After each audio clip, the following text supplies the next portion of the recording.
to a tutorial for beginners on plastering. I'm not a plasterer, I've never been taught to plaster, and I've never even really watched anyone else plaster other than YouTube videos. So I thought I'd have a go at making my own video and showing you how I do it. So I'm sure some of you will have other ways and better ways, but this is how I do it. So firstly, a quick run through of what you're going to need to do your plastering. We'll start with the basics. We've got a float, which I bought from Screwfix along with the Hawk. I went for quite a good one. I didn't buy the cheapest one. It's a stainless steel with a curve on it, which seems to do the job quite nicely. A bucket trowel, which is handy for when you're emptying out the bucket and helping with the mixing. An old brush for cleaning and rubbing down the corners. A scraper, various jobs. An old kitchen cleaner bottle full of water, and that comes for the washing down and polishing.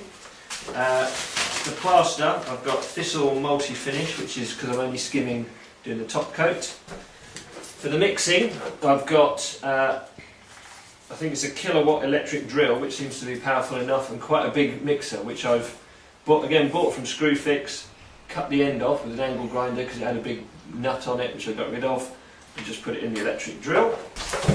I've got a big rubble bucket, again I think from Screwfix, for mixing in, and another bucket which I just use for washing tools and for keeping the water in. Extension lead, and I think that's about it. Okay, so what I'm going to do now is tell you about prepping the wall. So this wall, the house is fairly old, so the walls are a bit rough. It had wallpaper on it, which couldn't really be filled and painted. It was getting a bit tatty, got holes in it where shelves and things have been up. So all the wallpaper's come off.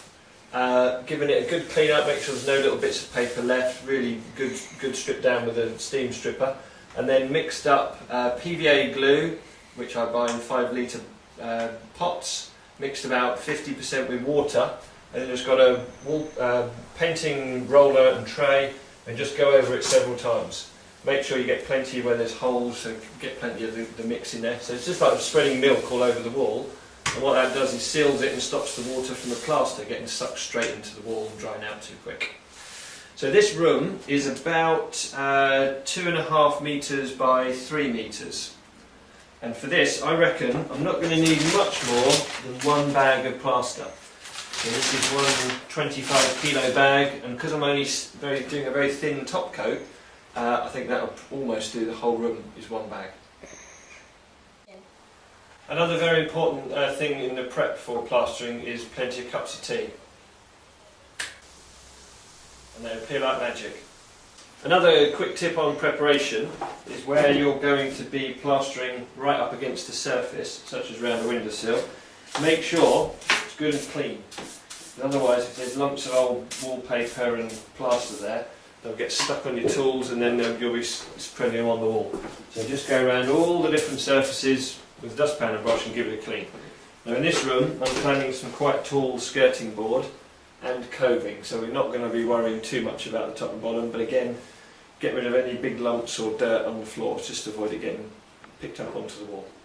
So a quick top tip on the PVA is get an old milk bottle, put in 50% PVA, 50% water, give it a good shake so it looks a bit like single cream type of consistency, 50-50, and then pour it into your tray ready for spreading on the wall. It makes the whole job much quicker, and if you don't use it all, it's in the bottle ready for next time.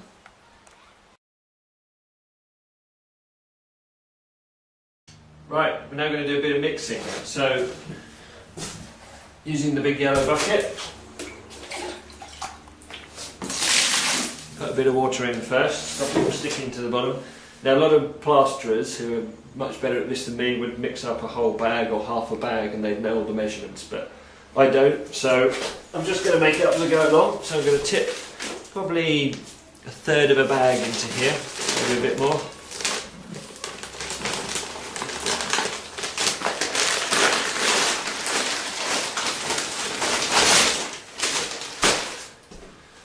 A bit more water.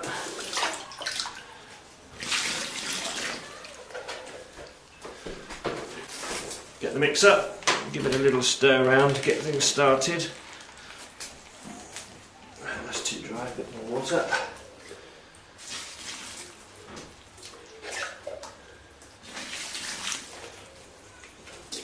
and then put the drill on the slowest setting and very gently start it off.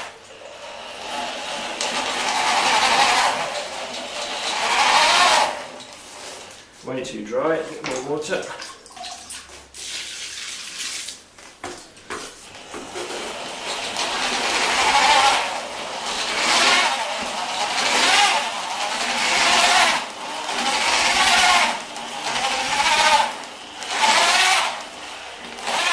Still too dry. Not too much more. It's one of these things where it will suddenly be too wet if you're not careful.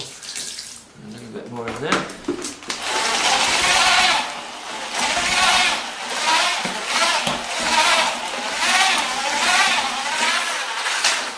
Right, then you get the bucket trowel. Put that. Where's the trowel on? There it is.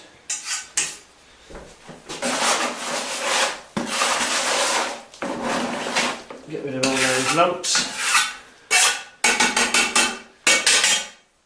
Right, now one thing you don't want to do is keep putting your trowel down on the floor where there'll be lumps and bumps and bits of dirt, because you want to keep everything as clean as possible. So I'll chuck that in the water. Just need a little bit more in there.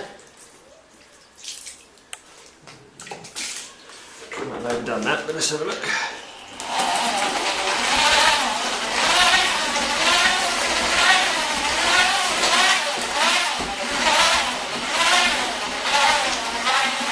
Right, now you don't want to mix it too much because it ends up full of air. You've got to make sure there's no lumps, no big dry bits at the bottom, which there is at the moment. So go around, get all those bits out the bottom. Be very careful not to smash the camera lady. She's doing an excellent job.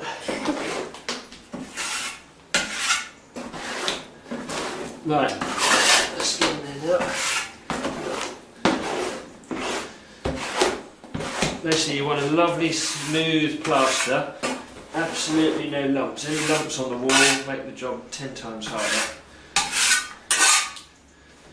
Back in there.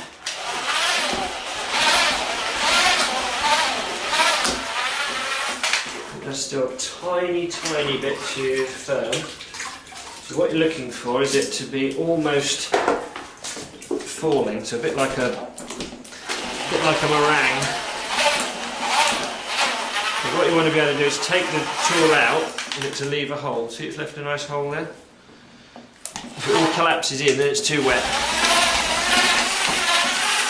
Right, that's pretty much done. So put the drill speed up, clean it off.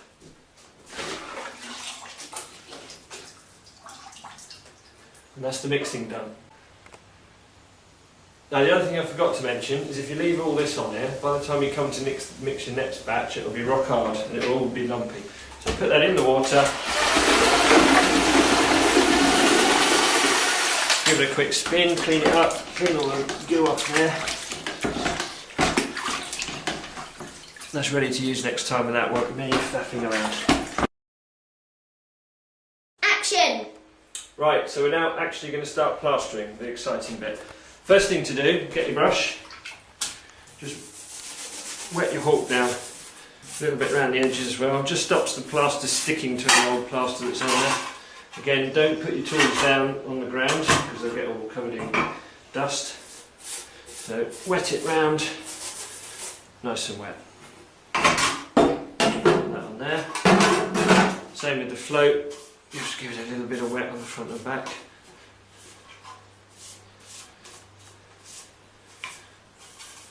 Lovely. Right. So now, get your hook, float in your hand, put the brush in there.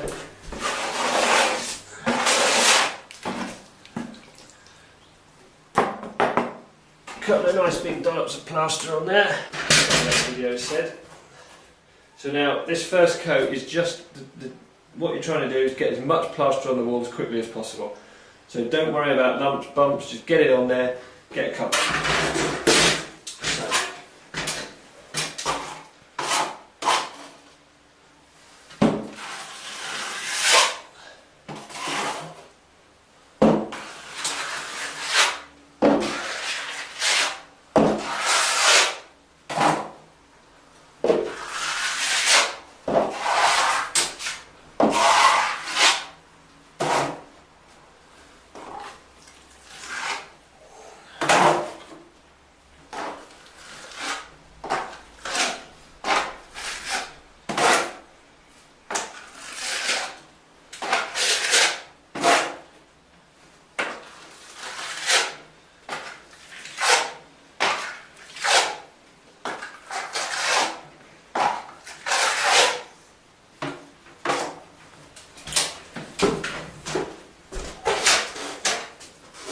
Right, so what you can do is you can use either side. So if you're working away from a wall, you obviously want to put the plaster on the side to the wall,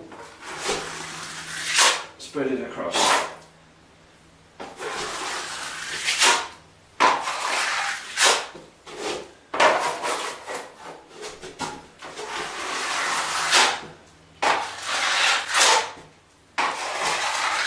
Right, this gets a bit boring now, so hopefully we can speed it up.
Right, so that's the first coat on. If you have a look at it, all sorts of lumps and bumps and things, but basically we've got a layer of plaster on the whole wall.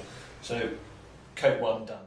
Right, so while coat one is going off, you'll notice I used almost all the plaster. So I mixed up just the right amount for the first coat. I'm sure I could have mixed up enough for 2 coats in one go, but I prefer to do it this way. I'm now just going to give everything a very quick wash down. Because what I don't want is any slightly gone off lumps in my new plaster for the second coat. So just a very quick wash down.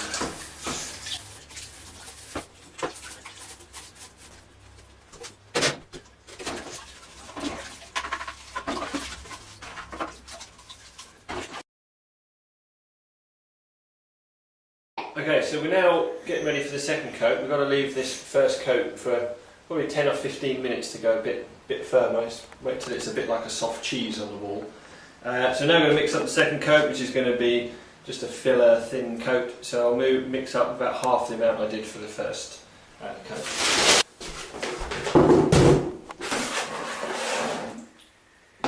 Right, so the second coat I find a bit more tricky than the first, mainly because it's a bit harder to see where you have and haven't done. So you need to be a bit more systematic, a bit more controlled about where you go. Basically what you want to do is just put a second thin coat on, start filling all the gaps, any little holes, make sure they're filled in, and start getting it a little bit smoother. So basically the same as the first coat, off we go.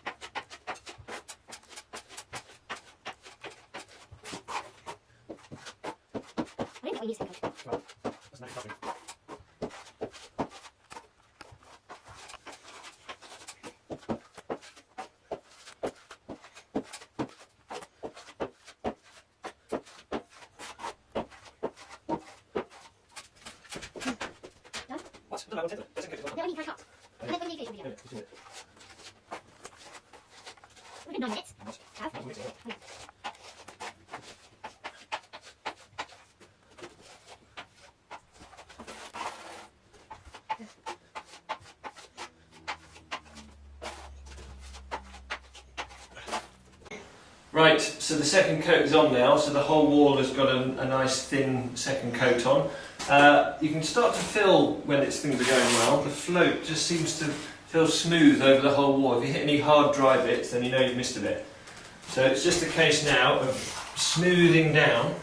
So what you want to try and do, or what I do anyway, is nice long strokes now to try getting rid of any of the marks that the float has left. Just keep doing nice long strokes. See, it's just gliding nicely over the whole surface.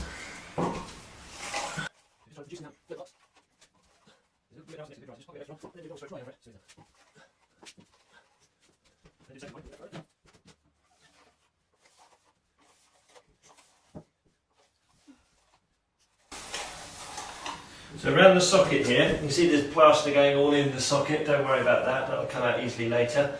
The wiring in there is turned on, but all the ends are well wrapped with insulation tape to avoid any wet plaster getting in there. So now we just keep the long strokes working towards the middle of the wall. Oops. What happened there was the float went flat, so it all stuck, so I need to do that bit over again.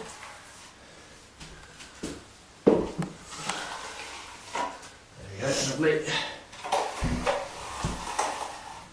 Now another problem you can have is if, as you're going up, as you start to lift off the pressure, you can end up doing a little fast bit, and the float will judder, and you end up like I've got here, like little lines in the wall. So you need to get rid of them quick before they go hard. And what you want to do is, as you're finishing your stroke, keep the speed smooth and keep the pressure even.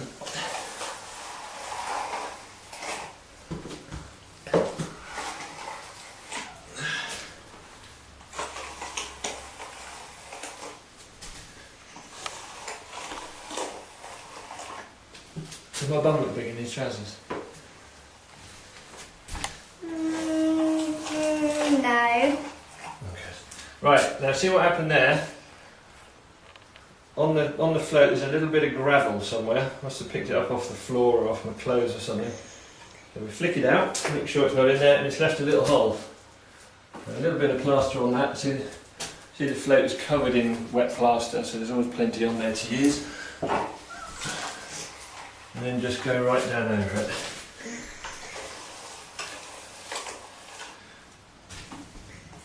Right. We're not worried too much along the top, I want it to look tidy, but we're going to have covering along there. Along the bottom we're going to be fitting skirting, so it doesn't need to go all the way down. But what you don't want to do is leave too many big dollops of plaster along the bottom, because it just makes fitting the skirting board difficult. So that's the trouble when you get a plasterer in, he's not fitting the skirting board, but I am, so I want it to be nice and smooth along the bottom as well. So we're nearly there now. Again, I've missed a little bit down there, so what I'm going to do is just get a little bit of extra plaster on there. Just give that an extra little bit of plaster so it's nice and smooth. So while the second coat's drying, another important step is a cup of tea, and I think here comes the tea fairy. Ta-da! Thank you, tea fairy. Action! Okay, so now it's the final stage, which is the third coat or the polish stage, so it doesn't really involve adding any more plaster. So the first thing to do is get your equipment absolutely spotless, because this is where things have got to be really clean and smooth. So the float, lovely and clean. And then you get your sprayer. You can use a brush and flick it on the wall if you're probably better at this than I am, but I like to use a sprayer. So you'll see now the wall is looking pretty good. There's a few little marks where the float's left, so we need to get rid of them, a few up here. The wall is starting to go sort of hard, but not drying yet. So what you want to do is just a tiny little spray, not too much. and just start gently working the wall. What you don't want to do is spray too much water on it, because that will wash the top layer of the fine dust of the plaster out the way. So what you don't want to do is flood it and let's see all the plaster washing off the wall. So it's just a gentle spray just to lubricate it, and then gently pull it across. A little bit dry there, a bit more water.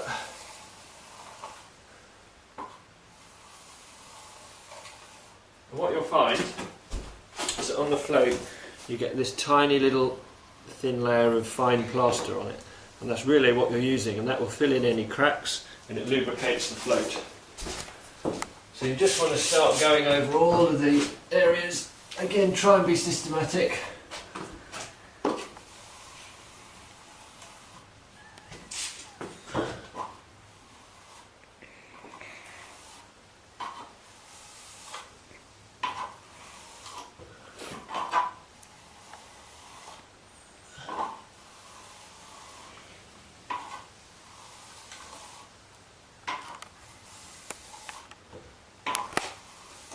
Still maybe a little bit soft this wall, but I'll use this time to get rid of some of the bigger marks.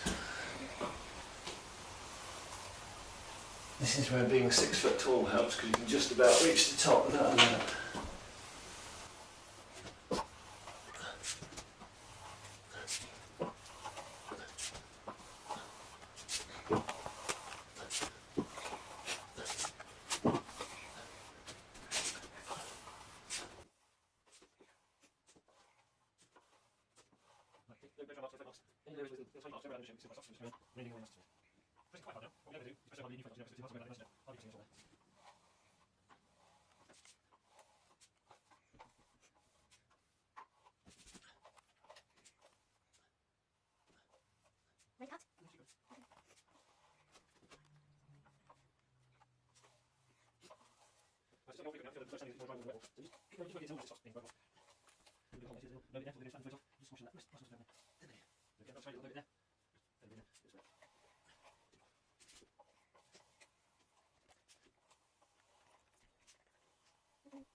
Right, the wall's now done.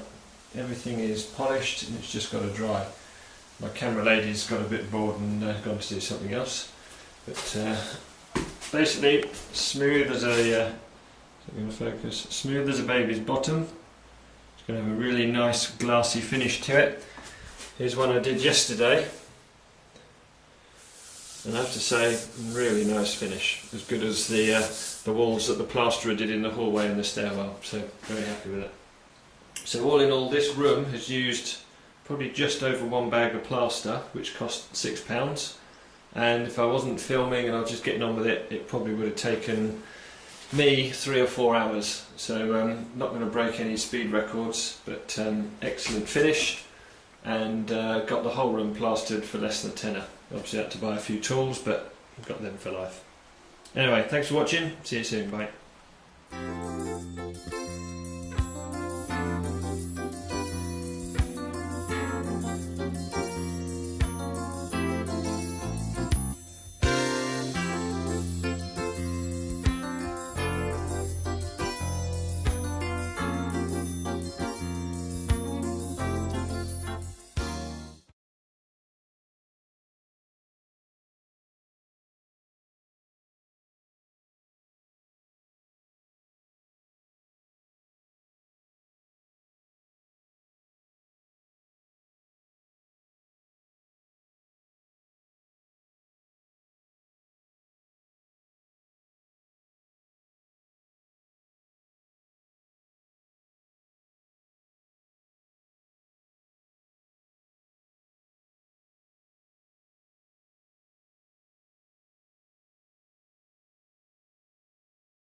Action.